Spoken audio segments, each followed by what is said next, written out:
নমস্কার বন্ধুরা, আজ ছাগল পাঠার মোড়ের মাংস বানাবো। গরম তেলে পেঁয়াজ তেজপাতা দিয়ে দিয়েছি, মশলা বাটানো হয়ে গেছে।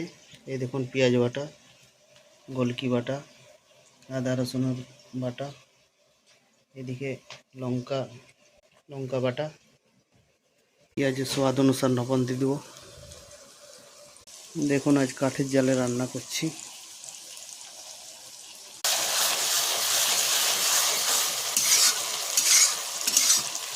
পেঁয়াজের পেস্টটা ঢেলে দেবো।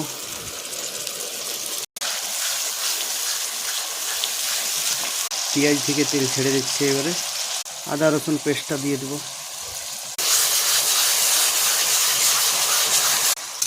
আদা রসুন পেস্টটা ভাজানো হয়ে গেছে। এবারে 3.5 কিলো মোড়ের মাংস আছে, এটা দেব।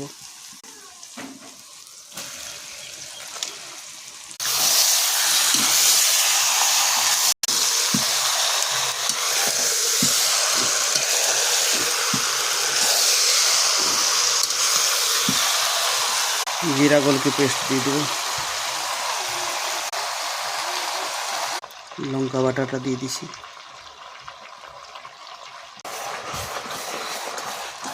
হলুদ গুঁড়ো দিইনি, ওই জন্য কি কড়াইয়ে লেগে যাবে এখনই মাংসটা, তার জন্য দিইনি, পরে দেবো।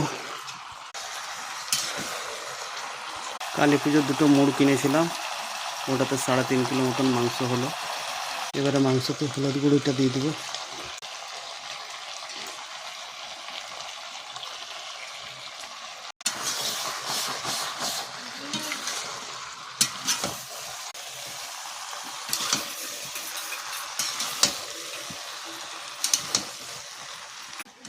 মাংস তো কষানো হয়ে গেছে, এবারে কুকারে দিয়ে দেবো।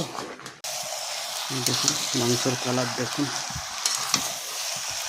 মাংস কে বলবে এটা। একটু জল গরম দিয়ে দিই, মাংসটা কুকারে দিয়ে দিই। এবারে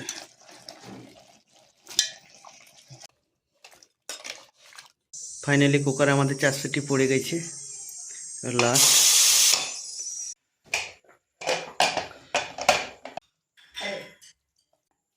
দেখুন মাংসটা কি সুন্দর সিদ্ধ হয়ে গেছে।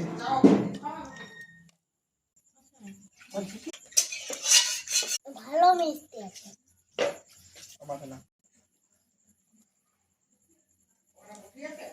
কেমন রে? ভালো জ্বালানছে নাকি লাকু? ঠিক আছে ওটা।